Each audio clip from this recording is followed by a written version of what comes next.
Yuk, kita sama-sama berdoa. Mari kita berdoa.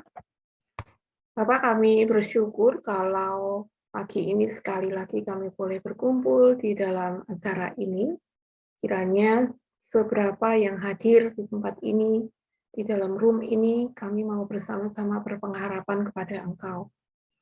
Agar apa yang akan kami dengar, kami pelajari secara bersama-sama, kami selidiki secara bersama-sama, Allah Engkau sendiri yang memberikan inspirasi kepada kami, agar bagian-bagian firman itu bermanfaat bagi perjalanan hidup kami di dalam mengiring Engkau, tetapi juga berguna pada saat kami melayani adik-adik yang diserahkan kepada kami untuk kami pimpin. Juga sebagai seorang murid, kami rindu supaya kami bisa berteladan kepada Engkau sendiri melalui hidup kakak-kakak pemimpin kami di dalam tiap-tiap kelompok. Tuhan, jadikan kami sebagai murid sejati, sehingga pada pagi hari ini kami menyerahkan telinga dan hati kami, pikiran kami untuk dikuduskan oleh Tuhan bagi pekerjaan pelayanan yang Engkau mau untuk nantinya kami lakukan, tetapi juga bagi kemuliaan nama-Mu. Biarlah firman yang ditaburkan itu jatuh pada benih firman Tuhan, itu jatuh pada tanah yang subur, sehingga berbuah berlipat kali ganda. Terima kasih, terpujilah Engkau, Allah yang sudah menyatukan kami, tetapi Engkau juga Allah yang akan bekerja sesuai dengan janji-Mu. Firman itu seperti pedang bermata dua yang menembus ke dalam relung hati kami, baik bagi hamba-Mu maupun bagi adik-adik. Terpujilah Engkau, sempurnakanlah seluruh waktu ini dan doa kami. Amin. Ya, saya akan share screen. Ya. Oh, ini kenapa nggak keluar nih?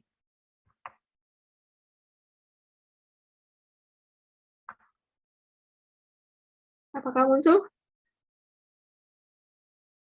Sudah, Kak, sudah muncul. Oke. Nah, adik-adik kalau kita lihat di layar, kita lihat beberapa foto ya di sini ya. Kalau kita membicarakan soal kehidupan Paulus yang menumbuhkan pemuritan, kita menemukan beberapa foto di Google ya. Kalau lihat di Google dan lihat di Sabda ataupun di yang lainnya gitu ya, kita bisa menemukan beberapa foto ini. Nah, foto-foto ini misalnya ini adalah fotonya Timotius bersama dengan Paulus. Ya, kalau ini Epafras bersama dengan Paulus. Ya, kalau ini siapa coba ini? Perempuan yang ditemui di Filipi siapa? Penjual kain ungu. Ada yang tahu siapa? Ya. Dorcas. Lydia. Iya, Lydia ya. Terus kemudian ini Paulus bersama dengan siapa di penjara? Yang kemudian kepala penjaranya bertobat? Ayo, siapa? Ayo, siapa? Bersama dengan siapa? Yang kepala penjaranya bertobat? Sama Silas ya. Terus ini Paulus bersama dengan budak yang lari. Budak dari Efesus. Siapa? Nggak ada yang tahu nih. Siapa nih? Budak yang lari dari rumah tuannya, ketemu di penjara sama Paulus. Ya, siapa? Onesimus. Ya. Jadi dari dari cerita ini, kalau adik-adik nggak ngerti, berarti mesti kebut nih baca Alkitabnya, ya, supaya tahu ini tokoh-tokohnya siapa. Asik kalau bisa tahu siapa mereka, ya, karena kehidupannya itu sungguh menarik, ya. Nah, kita akan mulai mempelajari perjalanan Paulus mengerjakan panggilannya. Kalau kita baca di kemarin teks yang kita baca ya, baca kembali di dalam teks yang kemarin kita sudah pelajari, sebab orang ini adalah alat pilihan bagiku untuk memberitakan namaku kepada bangsa-bangsa lain, serta raja-raja dan orang-orang Israel, dan aku sendiri akan menunjukkan kepadanya betapa penderitaan yang harus ia tanggung oleh karena namaku. Ya, ini ada di dalam Kisah 9 ayat 15 sampai 16, yaitu pada waktu pertobatan Paulus. Ya. Nah, tentunya apa yang difirmankan Tuhan itu kepada Paulus sebagai panggilannya itu perlu diwujudkan, gitu ya. Nah, waktu dia mewujudkannya ternyata unik, gitu. Ya, tidak segera seketika Paulus itu datang memberitakan Injil sendiri gitu ya, walaupun memang waktu dia setelah bertobat itu dia tinggal di Damsyik beberapa saat gitu ya, tapi kemudian ternyata dia kembali ke Tarsus begitu. Kalau dari Galatia dan selanjutnya ada cerita gitu ya, di mana dia pergi ke Arab, dia tinggal di Arab selama beberapa waktu, baru nanti setelah itu dia melakukan penginjilan. Dan ternyata ada tokoh yang dicatat di dalam Alkitab, yaitu Barnabas.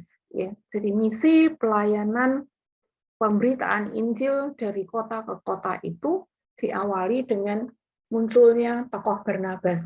Nah, Barnabas itu adalah salah seorang yang menyerahkan harta karunnya di kaki para rasul. Ya, dia disebut anak penghiburan.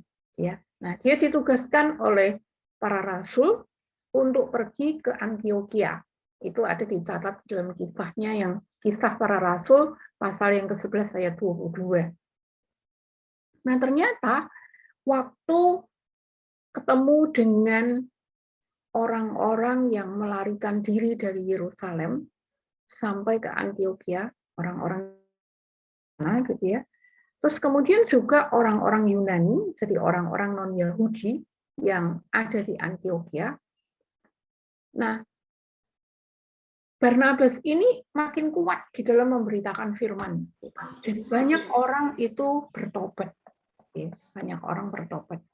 Karena jemaat ataupun karena murid-murid itu bertambah banyak, maka kemudian Barnabas berpikir untuk membawa Paulus pergi ke Antioquia. Dan benar, dia menjemput Paulus di Tarsus dan mengajak dia bergabung, dan itu dicatat di dalam Kisah 11 ayatnya yang ke-25. Ya. Nah, mereka tinggal di sana selama setahun, kemudian dalam perjalanan 1 tahun itulah jemaat di Antioquia mendengar suara Roh yang mengutus Barnabas dan Paulus untuk pekerjaan pemberitaan Injil ke seluruh dunia, gitu ya. Nah, mulai di saat itulah Antioquia itu menjadi home base-nya daripada Paulus dan Barnabas. Nah, Alkitab mencatat Paulus dan Barnabas itu memiliki beberapa kali perjalanan misi, dan juga perjalanan misi Paulus bersama dengan beberapa orang itu dicatat oleh Lukas. Ya. Nah, ini adalah perjalanan misinya yang pertama. Perjalanan misi pertamanya itu dia warnanya biru, ya. Jadi dia berdoa. Waktu dia berdoa, ternyata Allah mengarahkan dia untuk pergi ke Asia Kecil melalui Siprus. Ya. Jadi dia pergi dulu ke pulau di seberangnya, lalu kemudian baru naik ke utara. Ya. Nah, kemudian di beberapa kota di situ, Paulus melayani bersama dengan Barnabas. Ya. Disinilah kemudian nanti dicatat ada convert pertama di Asia. Ya. Nanti kita akan lihat siapa orang itu. Ya. Nah, kemudian kalau kita lihat perjalanan misi pertama itu dia pulangnya balik lagi yang merah itu ya, yang panah merah itu dia balik lagi ke Antioquia. Ya, nah ini ternyata pola ini yang dipakai oleh OMF ya, Overseas Mission itu ya, fellowship gitu, untuk mengelola pelayanannya. Jadi pada waktu tertentu orang pergi bermisi, kemudian dia balik kepada gereja pengutusnya. Gitu. Nah, ini Paulus diutus oleh gereja Antioquia. Nah, adik-adik jangan lupa Antioquia itu ada dua ya. Antioquia yang di Syria, tempat home base-nya Paulus, dan juga ada Antioquia yang di Pisidia. Antioquia yang di Pisidia itu ada di yang hijau, ya. Ada yang di daerah hijau itu, ya. Oke. Nah, kita maju lagi. Ini, sorry. Ini adalah perjalanannya yang kedua, ya.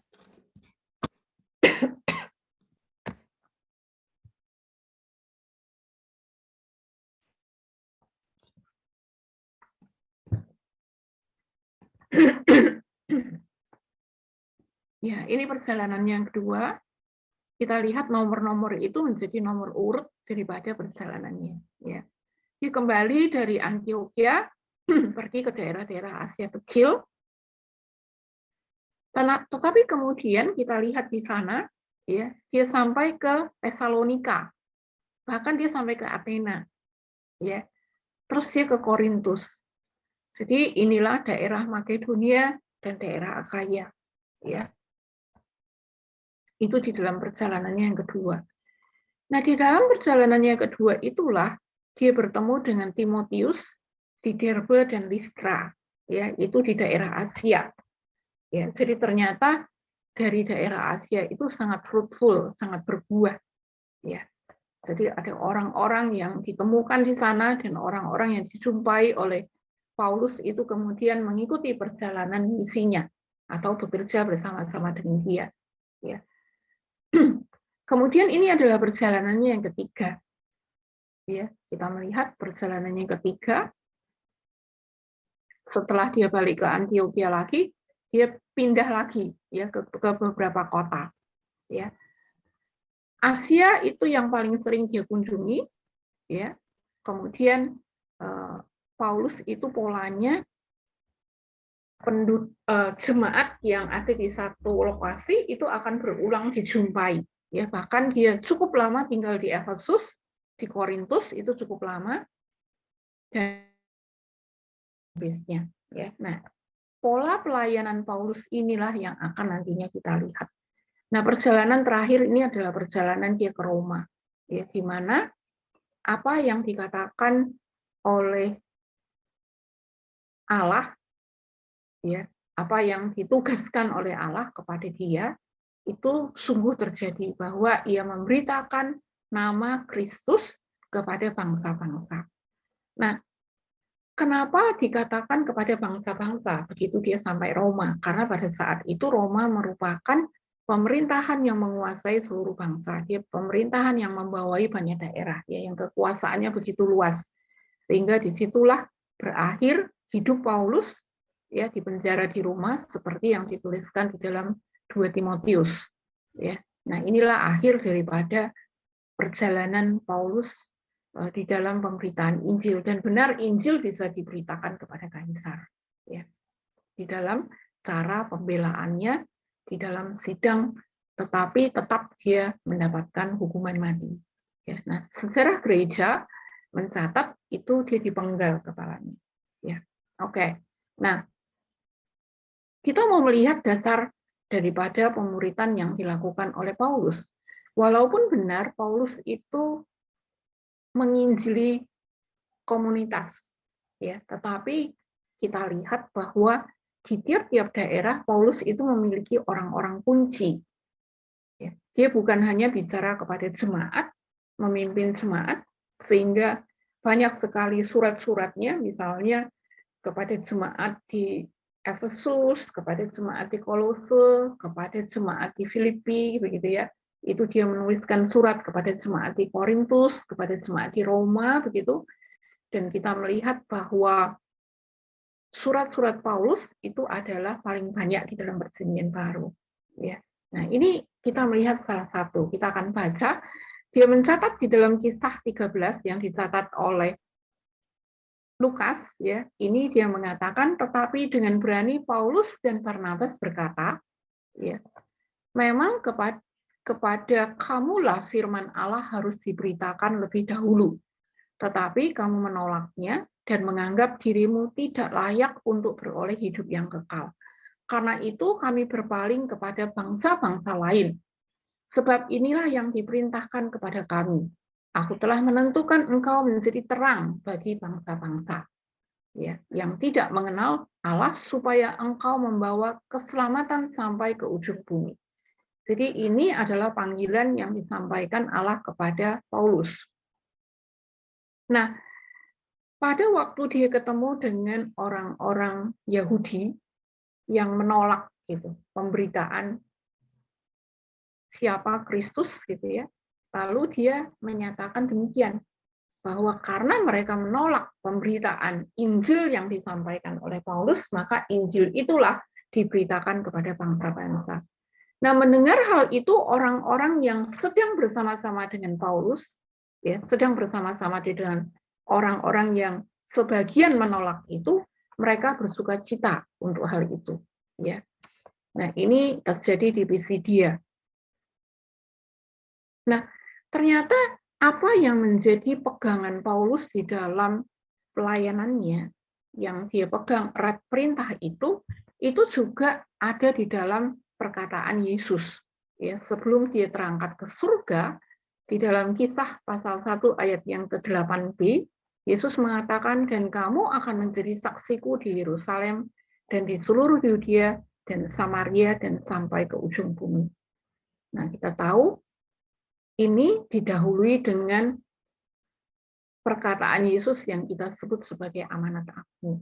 Ya, di dalam Matius 28, 18-20, ya, kita menemukan perintah untuk memuridkan, perintah untuk menjangkau bangsa-bangsa, perintah untuk mengajarkan seluruh kebenaran firman Tuhan itu kepada umat yang disebut sebagai murid yang dijangkau oleh kebenaran Injil. Ya, jadikanlah semua bangsa muridku, baptiskanlah, tapi juga ajarkanlah. Ya, jadi kita melihat hal itu. Nah, fakta di dalam pelayanan Paulus, kita menemukan khotbahnya di Antiokhia Pisidia tadi, ya, itu dia membuka seluruh karya Allah. Dia membuka seluruh karya belas kasihan Allah, mulai dari nenek moyang mereka, ya, mulai dari Allah memilih Abraham sampai Allah memilih Saul, ya, terus kemudian memberikan kepada mereka satu situasi, ya, yang mereka harus dibuang dan sebagainya, itu semua diceritakan. Jadi dari Abraham sampai kepada kelahiran Kristus itu diceritakan. Ya, jadi hampir seluruh metanarasi itu diceritakan. Ya, bagaimana dia menceritakan umat Israel menolak pemerintahan daripada Allah dengan mengangkat Saul, ya. Pemerintahan Allah itu diwakili oleh para imam dan hakim-hakim, yaitu ditolak, kemudian ada Saul, itu diceritakan dengan baik oleh Paulus di Antiokhia Pisidia, tetapi tetap ada orang-orang yang menolak. Ya, maka dari itu dikatakan bahwa Injil kemudian diberitakan kepada bangsa-bangsa. Nah, jadi kalau kita melihat hal ini, apa yang terjadi dengan Paulus itu adalah dia memiliki hati dan visi Allah terhadap dunia. Ya. Allah merindukan semua bangsa itu diselamatkan. Itulah yang menjadi hati dan visi Allah. Memanggil orang-orang untuk dipakai bagi pemberitaan kebenaran agar makin banyak orang yang bertobat. Ya, itu yang pertama, dasar daripada pemuridan yang dilakukan oleh Paulus. Sehingga setiap orang yang berjumpa dengan Paulus, dia akan memberitakan Injil, dia tidak akan tinggal diam. Nah, adik-adik, mari kita melihat apakah kita juga begitu. Ya, apakah pada waktu kita masuk di dalam kelompok PKTB itu memberitakan bahwa Kristus itu Tuhan, bahwa Allah itu begitu mengasihi manusia, sehingga mengirimkan Kristus yang adalah Tuhan, lahir di dalam dunia sebagai manusia Yesus, kemudian mati di atas kayu salib, ya, guna menyelamatkan umat manusia, dan setelah selesai tugasnya, dia kembali ke surga. Dan apakah di dalam kelompok yang sedang kita ikuti ataupun sedang kita pimpin, kita sedang membawa orang untuk melihat bahwa sesungguhnya Allah itu begitu mengasihi dunia sehingga menyelamatkan kita orang yang berdosa, ya. Dan keselamatan itulah yang kemudian kita bawa kepada orang lain. Dan di dalam keselamatan itulah kemudian kita hidup, ya. Nah, kita melihat Paulus setelah di dalam pertobatannya, dia memiliki hati dan visi Allah terhadap dunia karena dia mengalami. Nah, dengan kata lain berarti setiap orang, kalau kita mau praktekkan ini ya, setiap orang yang sudah mengalami Injil, yang sudah mengalami keselamatan, dan hidup sebagai seorang murid, maka otomatis begitu.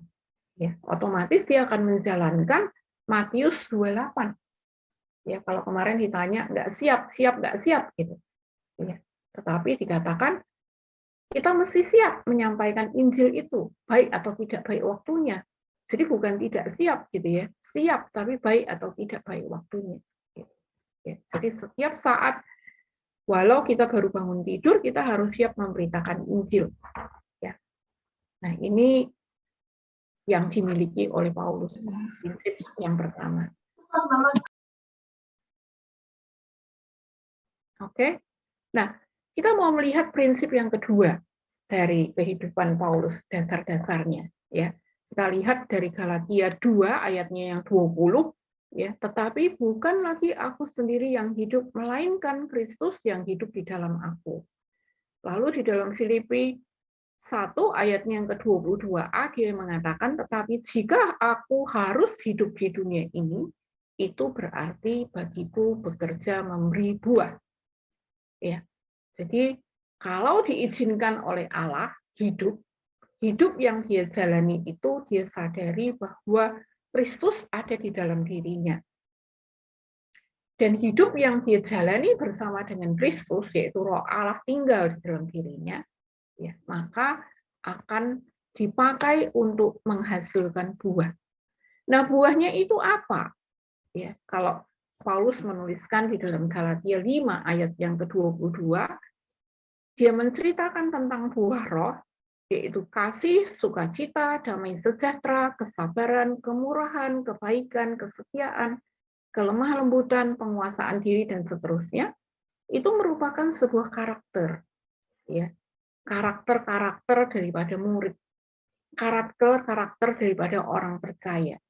Jadi dengan kata lain, buah yang ditunjukkan oleh Paulus itu secara praktis adalah karakter. Ya, kemarin ada ditanyakan gitu, kok kita masih juga melakukan dosa? Berarti ada karakter yang belum terbentuk. Ya, melakukan dosa berarti ada kaitannya dengan penguasaan diri, enggak bisa menguasai diri. Sehingga kita cenderung untuk impulsif mengikuti keinginan daging kita, ya, banyak macamnya. Jadi harus mengembangkan penguasaan diri, karakter penguasaan diri. Lalu hal yang kedua yang dikatakan oleh Paulus di dalam Kolose 1 ayatnya yang ke-6, Injil itu berbuah dan berkembang di seluruh dunia, demikian juga di antara kamu, sejak waktu kamu mendengarnya dan mengenal kasih karunia Allah dengan sebenarnya. Jadi Paulus melihat bahwa Injil itu nggak bisa diam. Ya, orang yang sudah menerima Injil di dalam hidupnya, yang hidup di dalam Injil itu, seperti yang Paulus katakan, dia adalah bejana tanah liat yang rapuh, ya, di mana harta karun yang berharga yaitu Injil ada di dalam dirinya, maka Injil itu tidak akan disimpan, ya, karena kalau disimpan terus percuma gitu, karena tubuhnya itu rapuh gitu ya, suatu hari dia akan pergi, ya, akan mati begitu. Nah, itu sebabnya dibagikan kepada orang-orang yang dijumpainya. Ya, jadi ini PI, pemberitaan firman. Nah, buah yang kedua ini kita bisa melihat bahwa ternyata Seorang yang sudah mengalami Kristus, dia tidak akan menyimpan Injil bagi dirinya sendiri. Dia akan mau terus memberitakan, ya, mau terus men-sharingkan siapa itu Kristus. Nah, buah yang lain itu terdapat di dalam Kolose 1 ayat 10b. Dan kamu memberi buah dalam segala pekerjaan yang baik dan bertumbuh dalam pengetahuan yang benar tentang anak Allah. Ya. Pekerjaan baik yang dihasilkan oleh seseorang yang sesuai dan berkenan kepada Allah, sesuai dengan kehendak Allah, berkenan kepada hati Allah, itu akan terjadi jikalau seseorang makin mengenal firman Tuhan. Seperti kemarin sudah dijelasin. Ya. Makin kita membaca firman, makin kita dibersihkan seperti yang dikatakan dari 2 Timotius ayat yang pasal yang ketiga, 2 Timotius pasal yang ketiga, ayatnya yang ke-16 dan 17. Ya. Salah satunya firman itu bermanfaat untuk menyatakan kesalahan kita, supaya pada akhirnya kita berubah dan kita terdidik ya di dalam melakukan kebenaran itu. Artinya kita disanggupkan untuk hidup di dalam kebenaran. Itu arti terdidik, orang yang berpendidikan, orang yang sudah mengerti dan hidup di dalamnya, hidup di dalam kebenaran. Jadi inilah buah-buah yang disebutkan oleh Paulus. Ya, inilah prinsip di dalam kehidupan Paulus. Nah, prinsip ini ternyata diajarkan oleh Yesus di dalam Yohanes 15 ayat yang ke-8. Ya.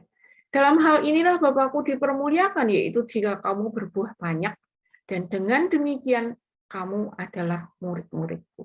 Ini adalah salah satu tanda daripada seorang murid. Ya. Matius 28 sekali lagi juga mengatakan, ya, jadikanlah semua bangsa murid. Ya, itu adalah buah daripada kehidupan seorang murid. Jadi kalau DNA-nya murid, maka yang lahir itu juga murid. Dia tidak akan melahirkan iblis. Ya. Seorang murid akan melahirkan murid. Seorang manusia akan melahirkan manusia, gitu ya kan? Ya. Nah, jadi ini yang dikatakan oleh Yesus dihidupi oleh Paulus. Nah, faktanya di dalam pelayanan Paulus tadi di layar yang pertama, ya, kita menemukan orang-orang yang secara pribadi itu dipimpin, ditolong, dilatih oleh Paulus. Ya, setelah Injil diberitakan kepada dia, kemudian dia dilatih sedemikian rupa, dipimpin di dalam pertumbuhannya dan dilatih di dalam praktika-praktika memberitakan Injil dan juga menjangkau orang, dan kemudian orang itu bisa menjadi pemimpin daripada jemaat. Misalnya, salah satu adalah Epafras. Ya, Epafras itu adalah orang di Kolose yang suatu ketika pada waktu Paulus ada di daerah Listra, kemungkinan ya, dan Ikonium itu dia ada di sana. Dan dia mendengar firman Tuhan, kemudian dia balik ke Kolose, dan disitulah dia mendirikan jemaat. Dan Paulus bukan pendiri jemaat di Kolose, tetapi Epafras. Ya, itu sangat jelas di dalam suratnya. Nah, kita melihat bahwa sebetulnya Paulus pun bukan hanya mengajarkan, ya, tetapi apa yang menjadi prinsip hidupnya itu keluar daripada fakta bahwa demikianlah perjalanan hidupnya. Misalnya kalau tadi dia mengatakan di dalam Galatia pasal 5, ya, buah roh, orang berubah. Nah, kita bisa melihat di dalam relasinya dengan Markus yang mengikuti dia di dalam perjalanan misinya pertama, yang kemudian balik ke Yerusalem. Ya. Tapi kita lihat di dalam surat-suratnya, Paulus kemudian meminta Timotius di dalam 2 Timotius pasal yang terakhir itu kita menemukan untuk Timotius menyebut Markus karena pelayanannya itu berarti bagi Paulus. Ya benar, Markus itu berubah gitu. Tetapi relasi itu menjadi berubah juga, dia bisa menerima Markus. Ya. Nah inilah perubahan-perubahan yang kita lihat di dalam hidupnya Paulus. Lalu dia juga, kita tahu bahwa dia mengambil komitmennya itu demikian kuat, ataupun dia memegang komitmennya itu begitu kuat. Walaupun di dalam penderitaan yang begitu berat, dia tetap mau bersedia memikirkan bagaimana caranya dia bisa sampai ke Roma, ya, yaitu dia kemudian mengajukan pengadilan di depannya kaisar, ya, supaya dia bisa ketemu dengan kaisar dan Injil mencapai bangsa-bangsa. Nah, adik-adik yang saya kasihi, kalau kita melihat ini, ya, ini adalah ciri daripada murid atau tanda-tanda yang kita bisa lihat di dalam hidup seorang murid, yaitu orang yang hidupnya mentuhankan Kristus, yaitu orang yang hidupnya mengizinkan Kristus bertahta di dalamnya. Sehingga segala keputusan yang dia ambil itu adalah keputusan yang dia gumulkan secara baik di hadapan Tuhan, dan dia tahu bahwa itu diizinkan oleh Allah, itu sesuai dengan maksud Allah. Ya. Kenapa begitu? Ya karena Allah itu tinggal di dalam diri kita masing-masing. Maka Christ Center itu penting banget ya bagi seorang murid. Tetapi seorang murid juga orang yang berubah karakternya. Dari yang pemarah menjadi tidak pemarah. Dari yang pelit gitu ya menjadi murah hati.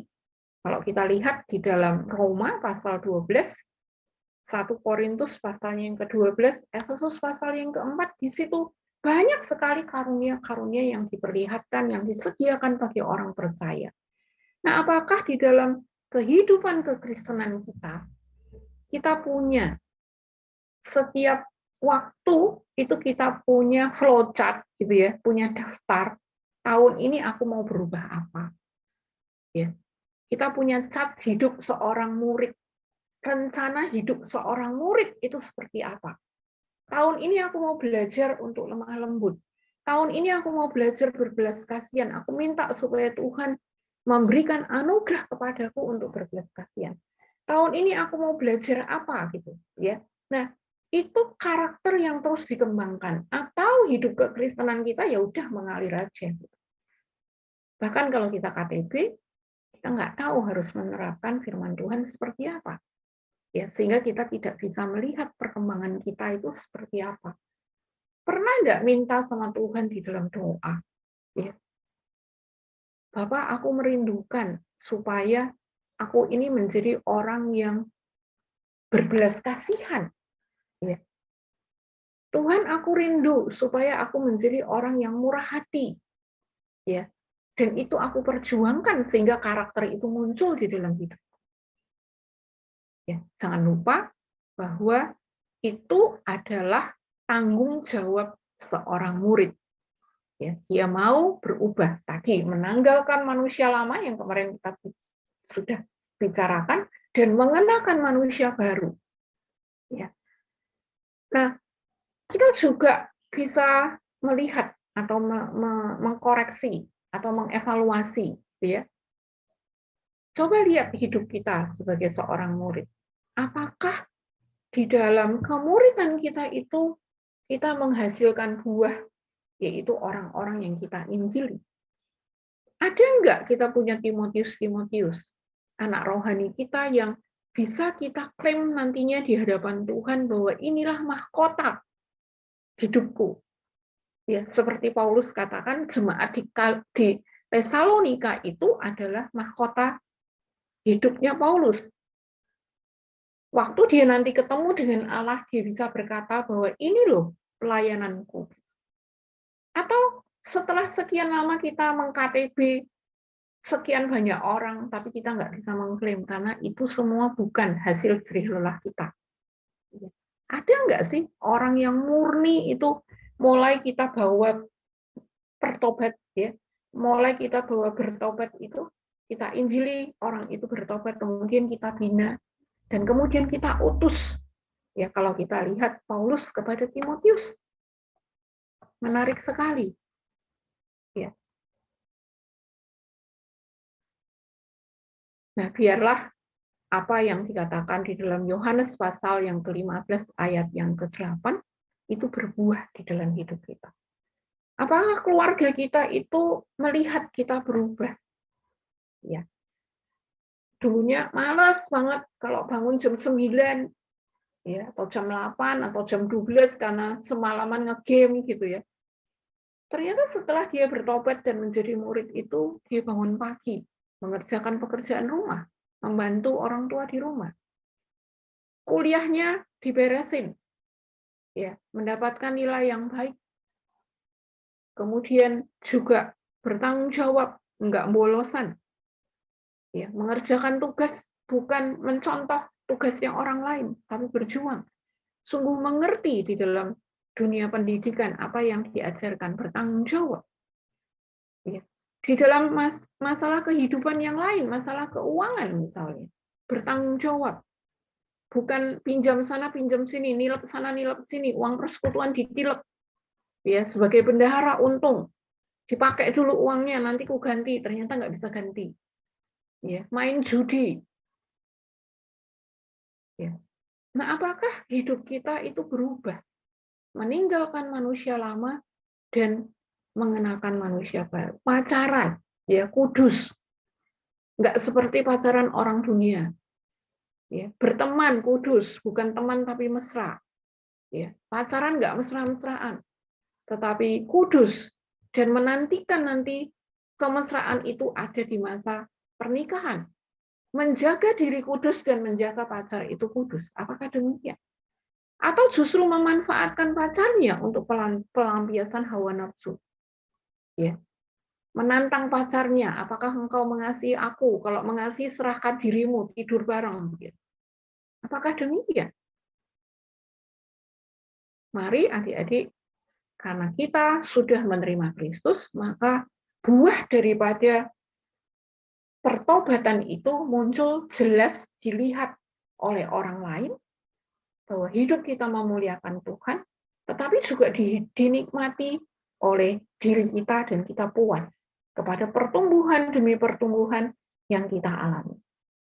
Ya, ini ciri-ciri hidup daripada murid. Bukan saja memiliki persekutuan dengan Allah, tetapi dia juga berubah di dalam karakternya. Kemudian kita melihat pengetahuannya akan Allah juga berubah.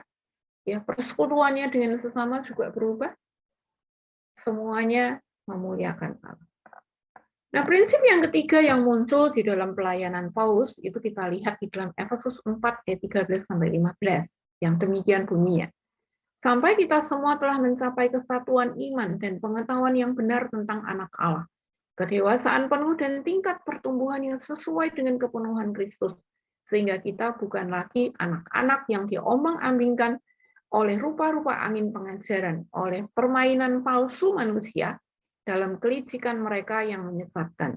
Tetapi dengan teguh berpegang kepada kebenaran di dalam kasih, kita bertumbuh di dalam segala hal ke arah Dia, Kristus yang adalah kepala. Ya, ini persis seperti dalam Roma 8 ayat yang ke-29, bahwa orang-orang yang dipilih itu dirindukan oleh Allah menjadi serupa dengan Kristus yang dianggap sebagai the big brother, ya, kakak sulungnya. Kita adalah adik-adik daripada Kristus di dalam dunia rohani. Nah, kedewasaan penuh dan tingkat pertumbuhan yang sesuai dengan kepenuhan Kristus itu terjadi bukan langsung begitu bertobat langsung dia dewasa, enggak, ya. Dia mulai dari bayi rohani yang karena disiplin-disiplin rohani, karena pengenalannya akan Allah, karena melakukan tadi kehidupan ciri daripada murid itu dilakukan, maka dia bertambah dewasa. Dan pada saat dia menjadi dewasa di dalam Kristus, maka dia tidak lagi diombang-ambingkan oleh berbagai pengajaran, tetapi dia akan teguh berdiri di dalam kebenaran itu walaupun dia mengalami kesulitan. Ya, dia bisa menginternalisasikan kebenaran firman Tuhan itu di dalam situasi yang dia alami, sehingga dia bisa tetap beriman. Yang kemarin kita membicarakannya sebagai bisa mengintegrasikan ya kebenaran firman Allah itu di dalam kehidupannya sehari-hari.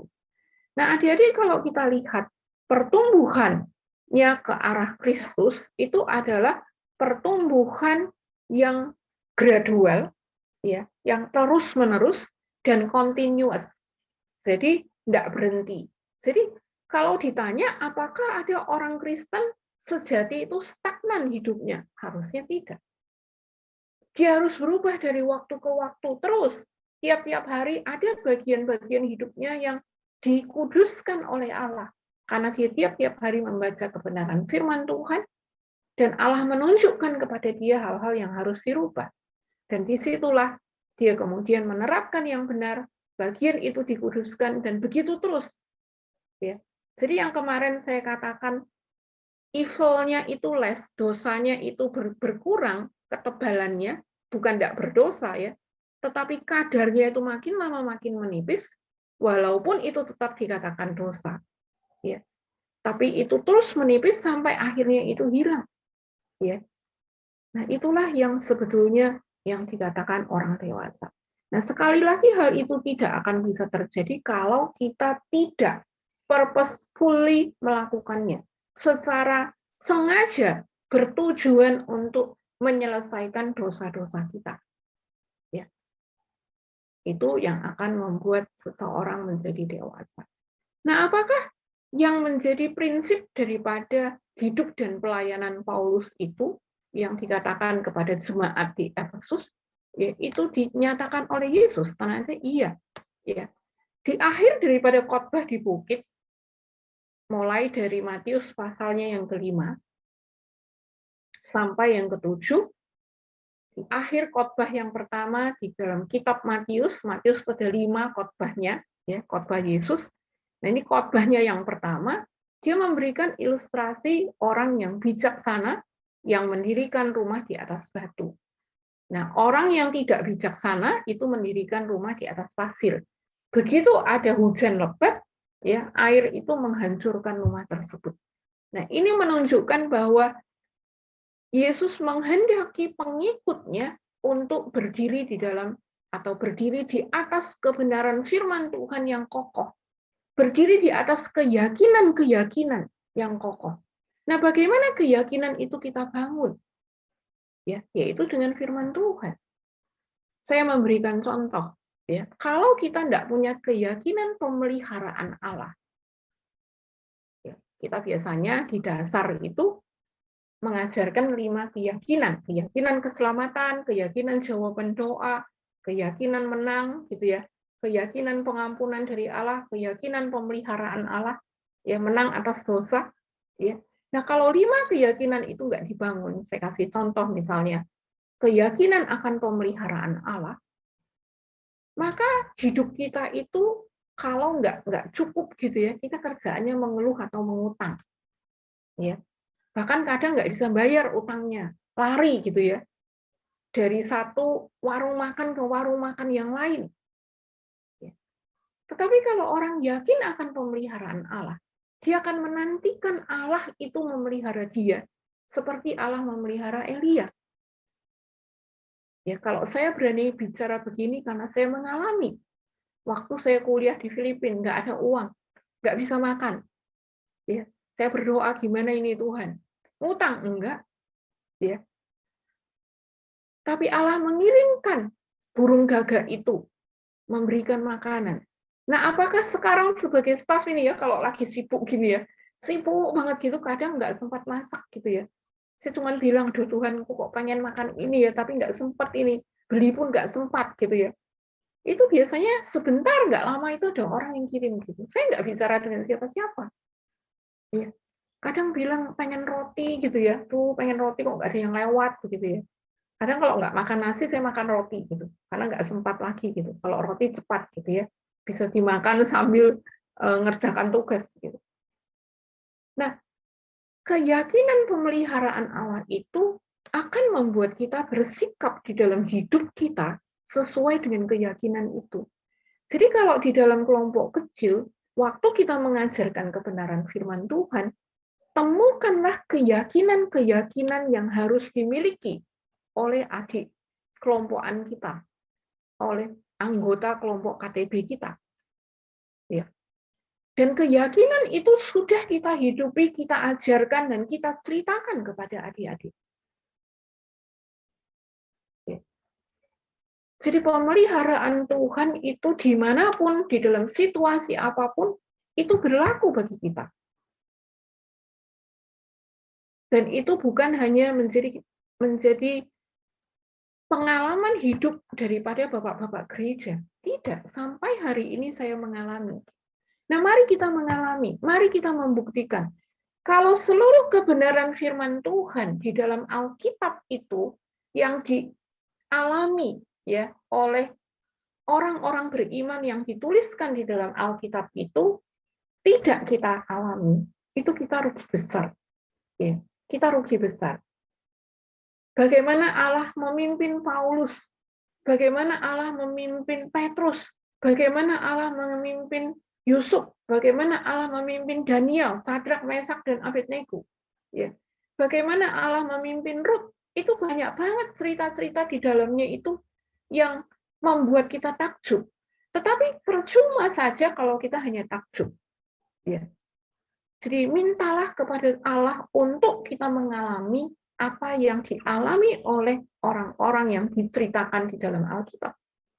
Kalau mau lihat itu di dalam Ibrani pasal yang ke-11. Ya, jelaskan di situ sampai kepada Gideon, sampai kepada orang yang sepertinya plin-plan itu dijadikan contoh orang yang beriman. Ya. Jadi sebetulnya kita punya banyak contoh dengan berbagai karakter, dengan berbagai temperamen yang mengalami Tuhan. Nah, pertanyaannya adalah, kapan terakhir kita mengalami Allah? Di dalam camp ini, kapan sebelum camp? Kita pernah mengalami Allah? Sudah 2 tahun yang lalu? Atau baru 2 hari yang lalu? Mengalami Allah. Nah, kalau kita tidak pernah mengalami Allah, maka jangan heran kalau iman kita itu berguguran di tengah jalan. Yang pada akhirnya kita menolak, meninggalkan kekristenan kita. Nah, di dalam kehidupan Paulus, ya, inilah yang dia rindukan. Yang ku kehendaki ialah mengenal Dia dan kuasa kebangkitannya dan persekutuan dalam penderitaannya, di mana aku menjadi serupa dengan Dia dalam kematiannya, supaya aku akhirnya beroleh kebangkitan dari antara orang mati. Ini prinsip yang dia hidupi, yang dia jalani. Rasul besar itu terus bertumbuh ke arah kedewasaan di dalam Kristus. Itu yang menjadi kerinduannya, itu yang dia perjuangkan. Nah, mari adik-adik, apakah kita memperjuangkan hal-hal ini di dalam hidup kita? Apakah kita care sama pertumbuhan daripada rohani kita? Ya, kalau saya punya tanaman di rumah, punya anggrek, gitu ya, itu saya rawat, saya semprot dengan vitamin-vitamin supaya dia berbunga. Nah, apakah kita memberikan vitamin-vitamin, semprotan-semprotan kebenaran firman Tuhan itu di dalam kehidupan rohani kita? Atau kita cenderung nge-game yang merusak semua tatanan daripada konsep hidup kekristenan kita? Nonton drakor, ya, waktunya lebih banyak untuk itu. Nonton video porno, pornografi. Apakah itu yang menjadi makanan daripada otak kita? Atau kebenaran firman Tuhan? Ya sedih ya kalau ditanya siapa yang ketemu dengan Paulus di penjara, seorang budak yang lari daripada tuannya. Dan adik-adik nggak tahu, berarti itu belum pernah dibaca. Ya, siapa yang di penjara bersama dengan Paulus yang kemudian bisa lepas ikatan belenggunya dan nggak tahu, gitu. Berarti itu nggak pernah dibaca. Ya. Lalu kalau mengaku sudah 10 tahun jadi orang Kristen sejak lahir, ya, karena lahir di dalam keluarga Kristen, berapa kali kita sudah membaca Alkitab kita? Sudah berapa putaran? Iya. Kalau kita nggak pernah baca, kita nggak tahu, dan kita nggak akan bisa mengalami apa yang dialami oleh orang-orang di dalam cerita-cerita Alkitab itu yang mengalami pertumbuhan. Jadi jangan lupa, di dalam pemuritan, tujuannya adalah keserupaan Kristus. Dan keserupaan Kristus itu hanya bisa terjadi kalau kita memperjuangkan dan kita care sama pertumbuhan rohani kita. Dan di dalam KTB, Ini adalah tujuannya. Ya. Keserupaan dengan Kristus itu merupakan tujuan utama daripada perKTB-an kita, bukan yang lain. Bukan kumpul-kumpul, bukan cuma sharing-sharing. Tetapi keserupaan Kristus itulah yang menjadi tujuan daripada KTB kita. Ini adalah prinsip yang ketiga di dalam hidup dan pelayanan Paulus. Kita masuk kepada prinsip yang keempat. Yang pertama, di dalam prinsip yang keempat ini, kita melihat dari Kolose 1 ayatnya yang ke-28. Dialah yang kami beritakan apabila tiap-tiap orang kami nasihati dan tiap-tiap orang kami ajari dalam segala hikmat untuk memimpin tiap-tiap orang kepada kesempurnaan dalam Kristus, ya, inilah yang diperjuangkan Paulus siang dan malam. Nah, Paulus di dalam pelayanannya mengklaim kepada jemaat-jemaat, ya, yang dia layani, khususnya kepada jemaat di Tesalonika, dia mengatakan bahwa dia melayani jemaat itu dengan cara menjadi seorang ibu dan seorang ayah. Seorang ibu adalah seorang yang bersedia mengasihi anaknya dan merelakan membagi hidupnya kepada anak-anaknya. Ya, ibu itu rela tidak makan asal yang penting anaknya makan. Ya. Rela nggak beli ini itu asal anaknya cukup di dalam memberikan anaknya ini dan itu, kebutuhan sekolahnya dan lain-lainnya. Nah, seorang bapak tugasnya pada saat itu adalah mengajar. Demikian juga Paulus mengajar kebenaran firman Tuhan itu kepada jemaat-jemaat yang dilayani. Dan figur daripada seorang bapak dan seorang ibu ini diberlakukan oleh Paulus kepada jemaat-jemaat yang dia layani, termasuk kepada Timotius, sehingga dia menyebutkan Timotius sebagai anaknya yang sah. Ya. Jadi tiap-tiap orang itu diperhatikan dengan baik. Nah, kalau kita melihat pelayanan yang dilakukan oleh Yesus juga begitu. Ya, walaupun benar Yesus itu diikuti oleh orang banyak. Yesus itu di dalam pelayanannya bahkan 5.000 orang itu ada bersama dengan dia, sehingga cerita tentang memberi makan 5.000 orang itu muncul beberapa kali di dalam Alkitab. Rombongan banyak. Tetapi kalau kita lihat di dalam pelayanannya, dia punya belas kasihan. Ya, dia menyembuhkan orang, dia menasehati orang, dia menegur, itu biasanya dilakukan secara pribadi. Ya. Menyembuhkan orang yang diturunkan dari atap, ya, pribadi. Diampuni dosanya. Mengampuni perempuan yang ketangkap berzina. Ketemu dengan wanita Samaria di Perigi. Ketemu dengan Simon, bapaknya Maria dan Marta. Ya, si Kusta, Simon si Kusta. Secara pribadi dia berelasi dengan Maria, mengajarkan kebenaran. Secara pribadi dia menegur Petrus. Ya. Dia melatih Petrus, dia melatih inner circle-nya 3 orang. Ya. Dia melatih 12 muridnya, dia melatih 70 orang. Jadi kita melihat dia punya kelompok inti, dia punya kelompok 12, dia punya kelompok 70, dia punya kelompok 120, baru kemudian orang banyak. Ya. Jadi inilah pola pelayanan yang dilakukan oleh Yesus. Tiap-tiap orang itu diperhatikan secara baik, termasuk kepada ibu mertua Simon Petrus, kepada janda yang anaknya mati, ya, janda Naim, kepada ibunya di dalam sebuah pesta yang kehabisan anggur. Itu pelayanannya dia kepada ibunya dan juga pelayanan kepada pemilik pesta. Jadi kita melihat bahwa tiap-tiap orang itu dilayani sesuai dengan kebutuhannya. Nah, Paulus juga melayani secara pribadi ke pribadi. Khususnya orang-orang kunci seperti Timotius, Titus, Epafras, Lydia, ya, Filemon, Onesimus, dan masih banyak lagi. Dia melayani pribadi-pribadi itu, termasuk Silas, ya, termasuk Demas.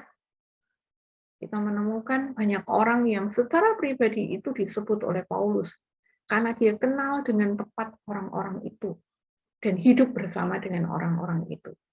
Bahkan kalau kita tahu, ya, dia mengatakan Demas sudah meninggalkan aku. Tintikus aku kirim gitu ya kepadamu. Jadi menukar tempat dengan Timotius. Timotius disuruh datang. Ya. Nah, itu pola pelayanan Paulus. Jadi kalau kita melihat metode daripada pelayanan Paulus dan juga metode pelayanan Yesus, tentunya Paulus mencontoh Yesus. Ya. Nah, metode pemuritan ini adalah secara intensional, secara sengaja memilih orang-orang tertentu. Yesus memilih 12 rasul, dan dari 12 rasul itu 3 diambil menjadi orang kunci. Ya, Paulus juga demikian. Timotius, Silas, ya, Silvanus, itu orang-orang kunci yang dimiliki oleh Paulus. Epafras, bahkan orang di dalam penjara yang dia temukan, yaitu Onesimus, untuk kemudian nanti menjadi pribadi yang sangat berguna di dalam pelayanan Filemon di gereja di Kolose. Ya. Nah, jadi kita menemukan hal-hal yang secara sengaja hal-hal tertentu diajarkan. Secara individual kebutuhan itu dipenuhi. Dan juga di dalam mengajar maupun memenuhi itu dengan pertolongan daripada Roh Kudus, inspired ya, by the Holy Spirit, inspired by God, diarahkan. Nah, kalau kita lihat di dalam pemuritan kita punya kurikulum. Kurikulum itu sengaja dibuat. Kurikulum itu menjadi pengajaran-pengajaran dasar yang nantinya itu bisa dikembangkan sendiri, tapi itu yang dasar. Nah, di dalam hal-hal yang dasar itulah menjadi landasan bagi pertumbuhan seseorang. Itu diajarkan secara sengaja pada waktu tertentu, ya, pada periode tertentu. 1 tahun pertama buku ini harus selesai, pokok ajaran ini harus selesai. Nggak sembarangan kita meletakkan itu, ya, seperti tadi 5 dasar tadi, kalau enggak diletakkan 5 keyakinan tadi, maka hidup selanjutnya itu nggak bisa rapi gitu ya, bolong-bolong gitu, ini kurang itu kurang, ternyata tidak belajar bagaimana menang dari dosa, sehingga pertanyaan yang kemarin itu muncul, ya, sudah lama jadi orang Kristen tapi dosanya nggak berubah-berubah, ya, atau dosa berkali-kali jatuh ke dalam dosa yang sama. Ya, karena itu tidak secara intensional orang diajar bagaimana menyelesaikan dosa, orang diajar bagaimana mengambil keputusan, orang diajar bagaimana berdoa. Ya, contohnya ya, berdoa. Seringkali anak-anak yang udah KTB itu berdoanya masih berantakan. Bukannya berdoa itu harus bagus gitu ya, enggak gitu. Tapi berdoa kita itu tergantung teologi kita, tergantung pemahaman kita kepada Allah. Ya. Kita tidak berdoa kepada Yesus. Kalau kita berdoa Bapa, Tuhan, itu Tuhannya tuh Tuhan-nya itu besar semua kalau kita menyebut Tuhan. Ya. Tetapi kita berdoa di dalam Kristus. Ya. Sering kita mendengar gini, selamat siang Tuhan Yesus gitu. Kan salah kan? Ya, harusnya kepada Bapa di surga kita berdoa di dalam nama Yesus. Ya, nanti kalau di dalam doa itu belepotan gitu. Ya Bapa, ya Tuhan, ya Yesus, begitu ya. Jadi itu berantakan semua gitu. Nah, itu kenapa? Karena tidak menanamkan konsep doa yang jelas gitu. Ya. Ini kita sedang berdoa untuk siapa dan bagaimana berdoa. Nah, itu contoh ya, itu contoh simple gitu ya. Nanti mengajarkannya juga berantakan. Ya. Karena tidak disusun secara baik, tidak ada persiapan yang baik. Tidak ada secara sengaja aku mau mengajarkan adik KTB-ku dari bab ini apa, imannya apa, ya, prinsipnya apa, tingkah lakunya apa yang harus diambil penerapannya gitu ya. Nah, karena tidak intensional, tidak sengaja, tiap-tiap bab itu dilalui dengan seperti kita belajar di kuliah. Ya. Akhirnya jadi apa? Belajar Alkitab, les Alkitab, atau kuliah Alkitab. Akhirnya nggak akan ada perubahan di dalam hidup, lupa gitu. Ya, apa yang diajarkan kamu sampai KTB bab berapa gitu, udah lupa gitu. Ya, buku apa yang kamu pelajari nggak tahu gitu. Ya. Nah, karena enggak apa, tidak intensional, tidak sengaja. Kakak KTB itu tidak sengaja memperhatikan hidup adik-adiknya. Ini loh yang aku mau kamu belajar. Ini ya minggu ini yang kita pelajari. Sehingga minggu depan itu bisa diperiksa lagi seperti apa. Kesulitannya apa, nggak bisa melakukannya apa. Dicek gitu ya. Bukan dibiarin aja, gitu. Dicek dengan baik. Nah, kemudian individual. Artinya apa? Kebenaran firman Allah itu sampai kepada pribadi itu di dalam bentuk penerapan yang berbeda-beda sesuai dengan kondisinya dia. Firman itu diterima secara individu, diinternalisasi, sehingga individu itu mengalami perubahan. Ya. Satu demi satu itu diperhatikan, individu demi individu. Para PKTB, apakah engkau ngerti kebutuhan adik KTB-mu? Ya, saya cerita nih ya, sedikit ya, bukan mau menyombongkan, tapi saya mau ngasih contoh. Ya, saya punya satu kelompok yang belum lama itu terbentuk gabungan dari beberapa kelompok, ya, dari anak-anak Fakultas Kedokteran yang dulu pernah saya layani. Satu di antara mereka itu adalah adik saya, satu di antara mereka sudah menjadi dokter. Mungkin sudah jadi dokter sekitar 10 tahun lah gitu. Ya, 5-10 tahun. Nah, kemudian dia mengajak dua yang lain, dan satu cucu KTB saya dulu adalah dokter juga, jadi dua yang saya kenal, kemudian dua itu tidak saya kenal. Kemudian satu lagi yang saya kenal, dia adalah cucu KTB saya, tapi udah lama gitu. Ya. Nah,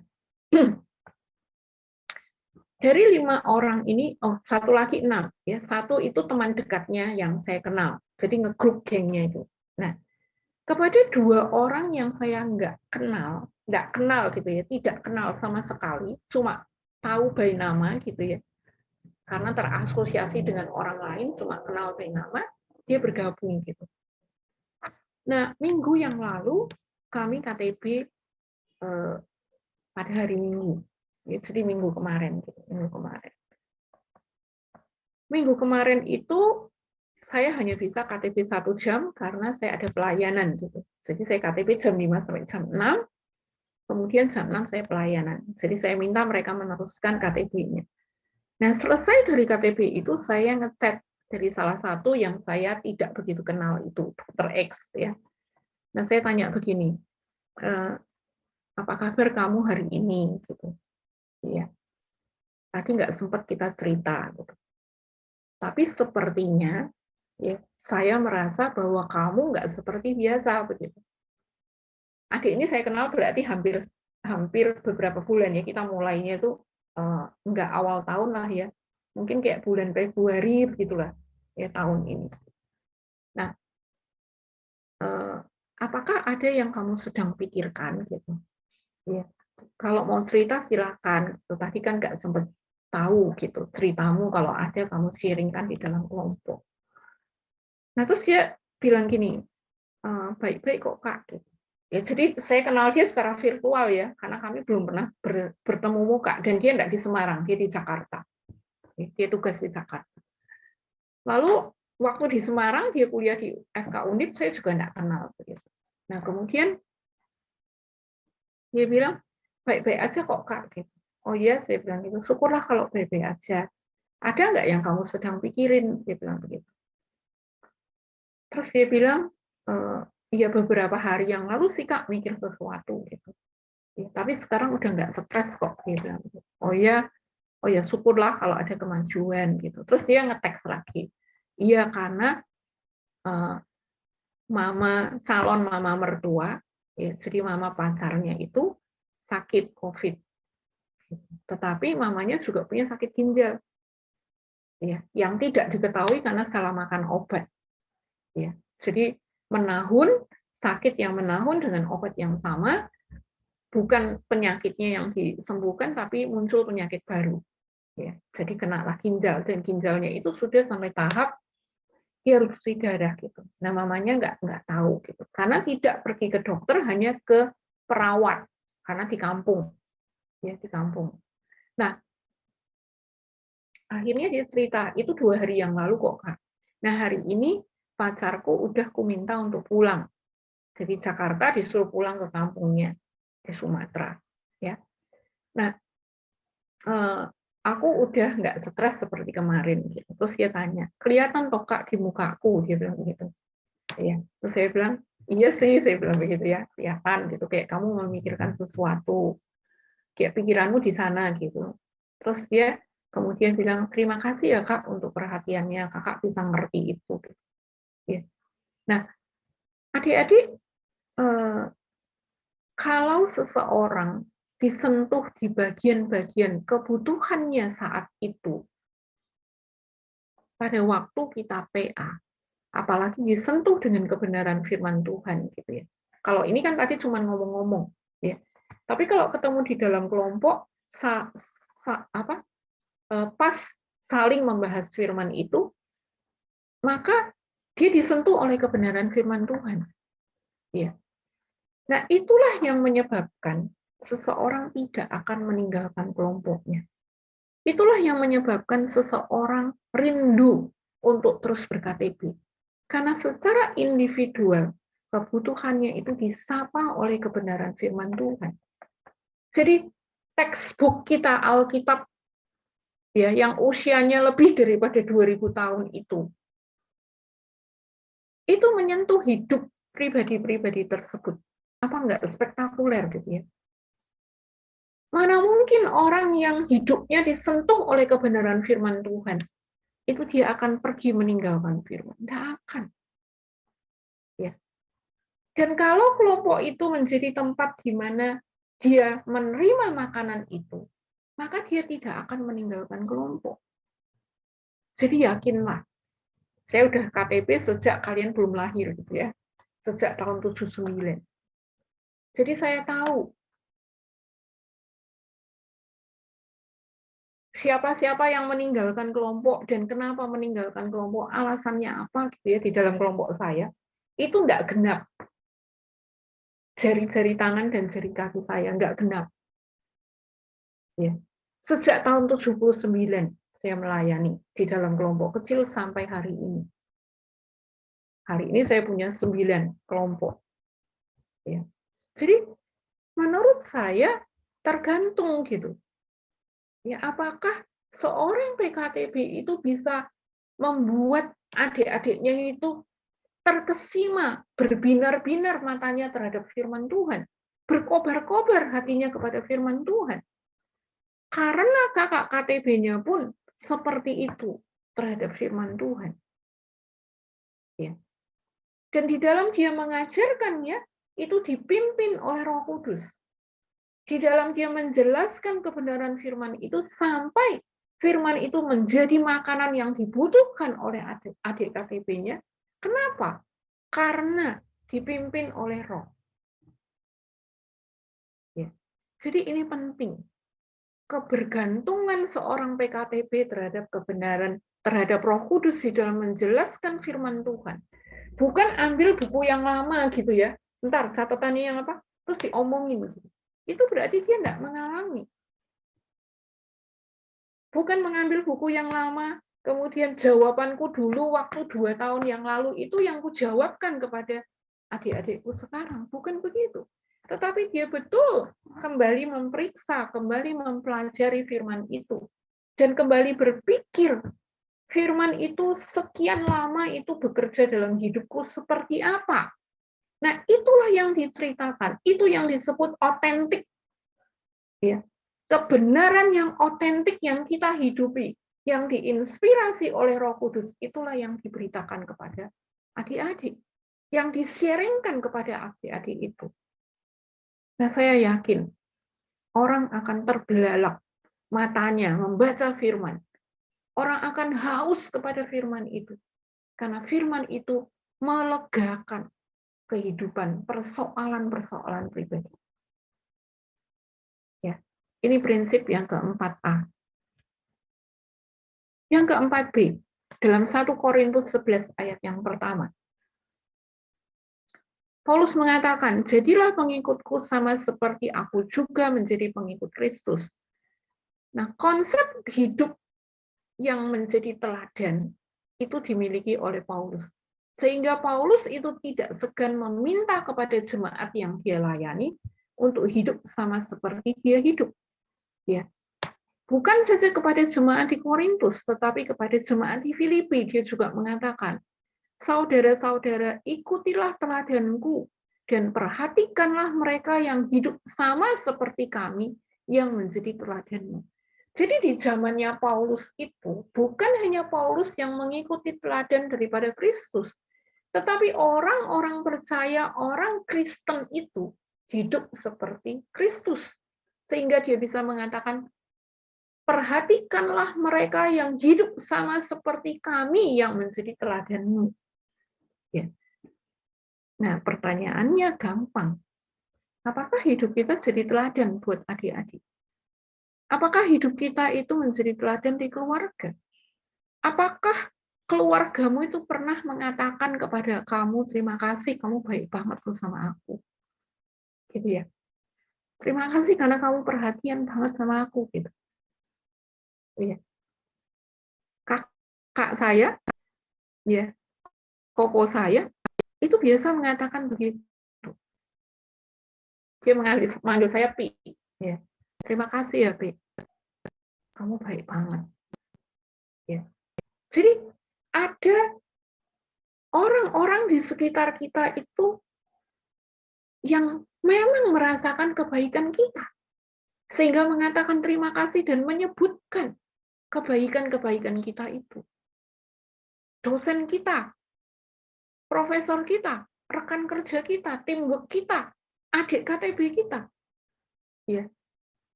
Ya sering kali gitu ya, di SMS itu adik-adik bisa ngomong gini, Bunda, thank you ya Bun, udah menjadi bundaku selama ini, dibandingkan mamaku. Ya. Kakak, terima kasih karena menemani perjalanan imanku.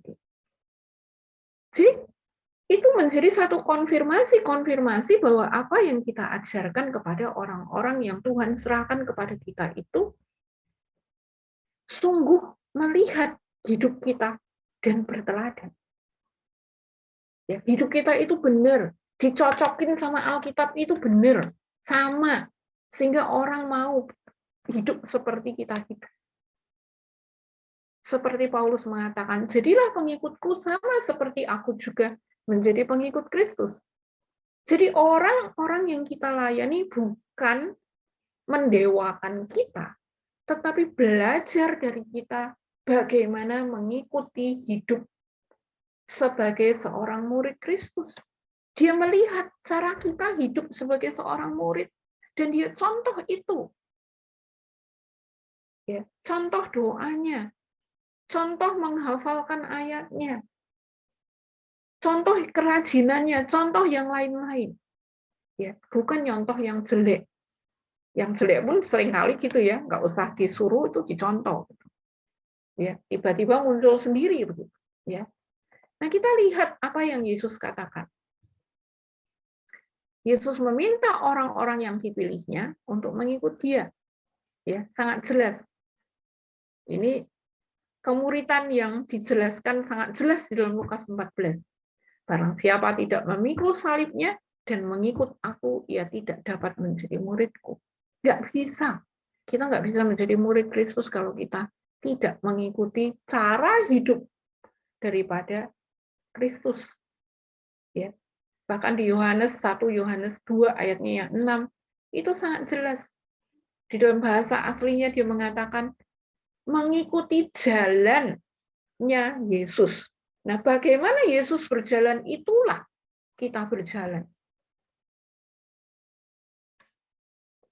Nah, kita lihat praktika hidup Paulus yang memberikan teladan untuk diikuti jemaat, bukan saja dari segi ajaran yang dikatakan di dalam 2 Timotius 3 ayat 10.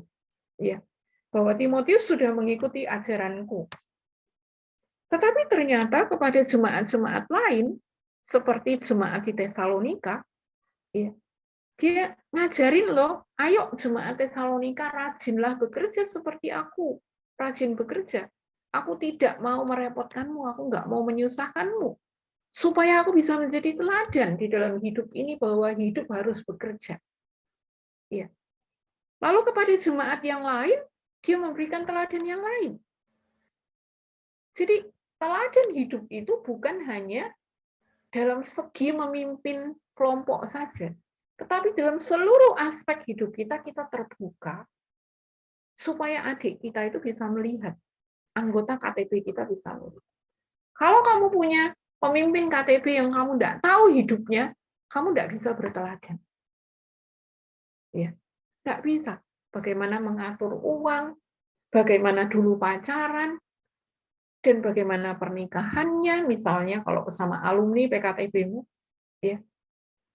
Bagaimana kakak KTB-mu pacaran, kamu boleh tanya, nek pacaran tuh ngapain aja? Kalau belajar tuh bagaimana? Ya. Nah, inilah satu metode juga yang dipakai oleh Yesus maupun oleh Paulus, yaitu metode memuridkannya dengan keteladanan. Ya, kalau tadi kita melihat tiga I. Ya, intentional, individual metodenya, inspired, dan ini image. Ya, 4I jadi. Imitator, menjadi imitator. Mengimitasi, mencontoh, itu keteladanan, 4I. Ya, intentional, individual, inspired, dan saya tambahkan satu imitator. Ya, 4I itu metode kita di dalam memuridkan. Itu yang harus dimiliki oleh seorang PKTB. Nah, kita sampai kepada prinsip yang kelima. Di dalam 2 Korintus 4 ayat yang ke-7, tetapi harta ini kami punyai dalam bejana tanah liat. Kemarin sudah kita baca, ya, tapi nggak lengkap. Mari kita baca secara lengkap. Supaya nyata bahwa kekuatan yang melimpah-limpah itu berasal dari Allah, bukan dari diri kami. Ya. Jadi Paulus ingin mengatakan kalau aku kuat itu karena ada kuasa Allah yang bekerja di dalam tubuhnya yang rentan, tubuhnya yang rapuh. Ya.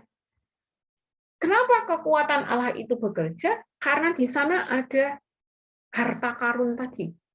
Ya, maka Allah bekerja. Lalu di dalam 2 Korintus 1 ayat 12, dia mengatakan, inilah yang kami megahkan, yaitu bahwa suara hati kami memberi kesaksian kepada kami bahwa hidup kami di dunia ini, khususnya dalam hubungan kami dengan kamu, dikuasai oleh ketulusan dan kemurnian dari Allah. Bukan oleh hikmat duniawi, tetapi oleh kekuatan kasih karunia Allah. Kalau kita membandingkan dari 2 Timotius 4 ayat 2 sampai 5 gitu ya. Dia menceritakan bagaimana dia melayani. Dia menceritakan bagaimana dia sudah sampai ke titik darah penghabisan. Dan dia bercerita bahwa dia sudah sampai kepada garis akhir. Ya. Jadi kita melihat bahwa di dalam hidup Paulus, kekuatan Allah itu bekerja secara kuat, beroperasi di dalam dirinya, sehingga hidupnya, karyanya, itu semua dikuasai oleh Allah. Hatinya tulus dan murni, dan kemurnian dan ketulusannya itu berasal dari Allah. Itu dia tuliskan di dalam 2 Timotius pasal yang pertama. Ya, kemurniannya di dalam melayani itu sejak sebelum dia mengenal Kristus. Dia berkobar-kobar melayani Allah, Yahweh. Dan dia menyadari bahwa kalau dia bisa bertahan di tengah-tengah segala kesulitannya, di tengah-tengah jepitan, hambatan, pukulan, karam kapal, ya, itu semua karena kekuatan daripada kasih karunia. Nah, saya tidak menyangkali bahwa pelayanan pemuritan itu bukan sesuatu yang gampang. Ya. Sulit memang, pemuritan itu nggak gampang. Tetapi jangan lupa bahwa itu adalah kehendak Allah, visi Allah, hati Allah untuk kita memuridkan. Maka dia akan memberikan kekuatan kepada kita.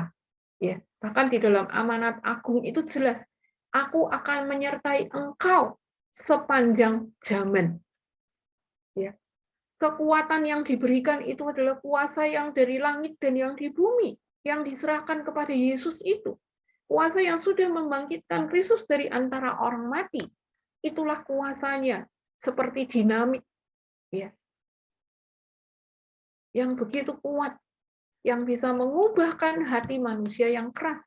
Kita nggak bisa mengubah hati, hanya kuat kuasa Allah. Nah, sejauh mana kita menarik kuasa Allah, menarik kekuatan Allah itu bekerja di dalam diri kita, bekerja di dalam pelayanan kita. Kalau hidup kita itu santai aja jadi orang Kristen, nggak ada perjuangan gitu ya, kita nggak mengalami kuasa Tuhan loh. Ya, kita nggak bisa lihat kuasa Tuhan. Bagaimana waktu Gideon minta, wah bagian luar ini basah, bagian dalam ini kering, bagian dalam kering kulitnya, bagian luar basah gitu ya. Waktu Elia bergumul supaya persembahan itu yang disiram air itu bisa terbakar, ya. Setelah lembu-lembunya daripada Baal itu, orang yang menyembah Baal itu nggak bisa terbakar, itu bergumul. Kita melihat bagaimana Elia menantikan hujan turun. Harus meminta bujangnya bolak-balik melihat apakah ada awan. Ya, itu sebuah pergumulan, sebuah perjuangan yang diperjuangkan. Bagaimana Elia itu harus berkata kepada Ahab bahwa Ahab itu berdosa di hadapan Tuhan. Ya, itu perjuangan. Jadi nggak ada hidup iman Kristen yang nggak berjuang. Kalau kita lihat Sadrak, Mesak, Abednego, dia harus rela masuk ke dalam tungku yang begitu dipanaskan berkali-kali lipat. Kita lihat bagaimana Daniel harus rela masuk ke dalam gua singa. Ya. Karena dia mengandalkan kekuatan Allah. Adik-adik, seberapa kekuatan Allah itu bekerja di dalam hidup kita. Karena kita tahu bahwa kita rapuh. Ya, karena kita tahu bahwa kita nggak berdaya. Kalau kita lihat cerita pertobatan Paulus, Yesus membuat Paulus tidak berdaya dengan membutakan matanya. Supaya dia tahu bahwa ada kekuatan Allah yang besar dari Ananias yang menyembuhkan matanya. Seketika itu, setelah 3 hari buta. Ya. Nah, apakah kita nggak pengen sebagai murid Kristus mengalami kuasa Tuhan yang demikian? Kekuatan Allah yang demikian? Apa kita nggak pengen itu mengalami kekuatan dan kuasa Tuhan, adik rohani kita itu menjadi seperti kita atau bahkan lebih besar daripada kita? Ya. Ini cerita juga, karena kalian tahu orangnya. Ya. Waktu saya memuridkan Kak Triawan, gitu ya, itu saya harus bolak-balik. Semarang Salatiga, Semarang Salatiga, gitu. Bahkan saya harus memuridkan ke Jogja. Waktu itu saya belum jadi staff. Ya. Belum. Masih harus bolak-balik.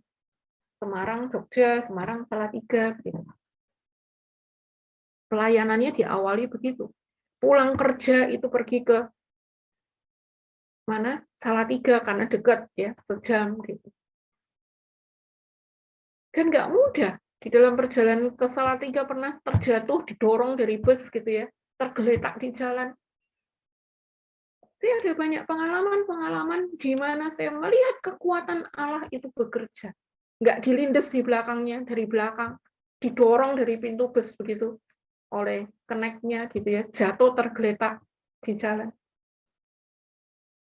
Nah, jadi kita melihat bahwa yuk kita mengerjakan panggilan itu karena memang kita rapuh, kita nggak bisa, nggak kuat. Tetapi di sana kita mengalami kekuatan Allah. Sehingga Paulus mengatakan, ya tubuhnya itu lemah, Tapi justru di dalam kelemahan itu dia akan mengalami kekuatan kuasa Tuhan. Nah, di dalam pelayanan Yesus juga, ya, dia mengatakan bahwa seluruh apa yang dikerjakan itu bukan berasal dari dirimu, tetapi dia sedang melakukan apa yang menjadi kehendak Bapa. Kalau kita lihat bagaimana dia dipukul, dia disalib, dan di akhirnya dia di atas kayu salib itu dia mengatakan, Bapa, ampunilah mereka. Ya. Kita lihat bagaimana dia bergumul di Taman Getsemani, dan dia dikhianati oleh Yudas dengan sebuah ciuman, dan dia dikhianati oleh Petrus dengan 3 kali penyangkalan. Tetapi kita lihat kekuatan Allah, kehendak Allah itulah yang dia lakukan. Bahkan di dalam doanya di Getsemani dia mengatakan, kalau boleh cawan ini lalu daripadaku. Ya. Tetapi biarlah kehendakmu itu yang jadi. Jadi kita melihat bahwa ternyata manusia Yesus itu pun bergumul, memperjuangkan kehendak Allah itu terjadi dengan menarik kuasa Allah itu bekerja di dalam dirinya. Ya, biarlah kehendak Bapa itu yang bekerja di dalam diri.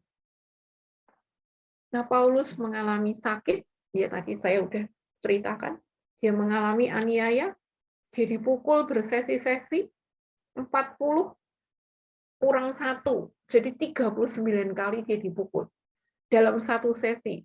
Dan dia pernah mengalami 4 sesi. Kenapa? Kalau 40, dia udah tidak perlu dipukul lagi. Pintar ya, orang-orang Romawi dan ahli Taurat hanya dipukul 39 kali. Jadi bisa diulang sesinya lagi. Ya, belum genap. Tetapi kita melihat di dalam 2 Timotius 4, dia mengatakan, ya, dia sudah mencapai garis akhir.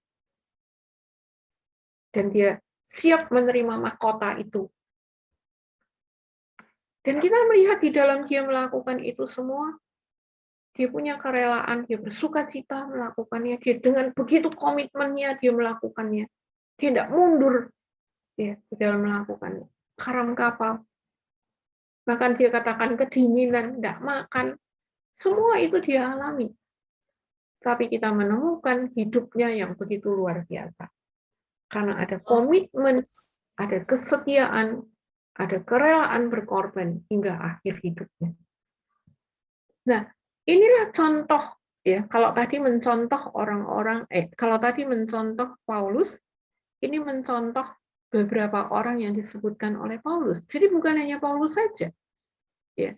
Ini adalah orang-orang yang disebutkan di dalam Roma pasal 16 ayat 5 dan 7. Ada Epanetus ya, yang merah itu ya.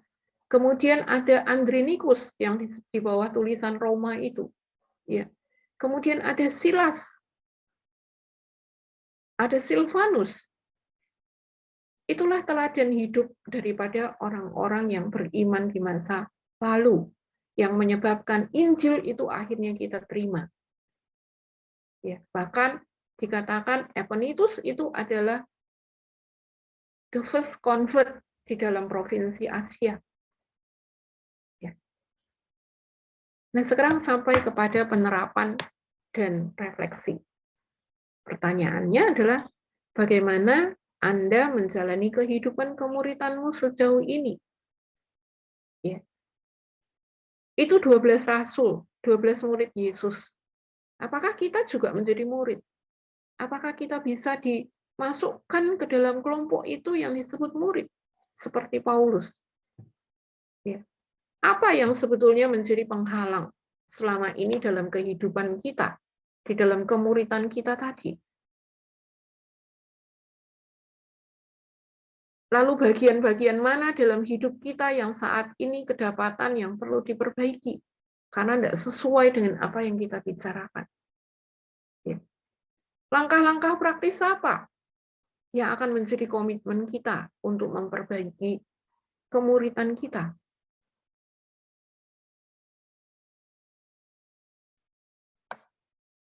Mari kita masuk dalam doa.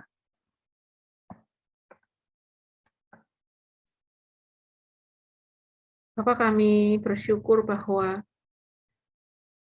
firman Tuhan mencontohkan banyak hal di dalam kehidupan Paulus yang seharusnya juga menjadi kehidupan kami sebagai seorang murid. Bapak, ampuni jikalau selama ini kami tidak secara sengaja memperhatikan kehidupan kemuridan kami. Kami begitu santai di dalam kehidupan kami sebagai seorang murid, dan kami asal-asalan di dalam mengikuti Yesus. Bapak, tolong supaya kami dimampukan untuk hidup sebagai seorang murid, sehingga pada waktu kami berjumpa dengan Engkau, Engkau menerima kami dan mengatakan kepada kami, "Hai, masuklah, hamba-Ku yang setia." Itulah yang kami rindukan. Terima kasih. Biarlah Roh-Mu yang menolong kami untuk memperbaiki bagian-bagian yang belum berkenan kepadamu, dan menolong kami untuk bisa berkomitmen menyelesaikan kemuridan kami, dan disempurnakan oleh Allah kami. Di dalam nama Kristus kami berdoa. Amin.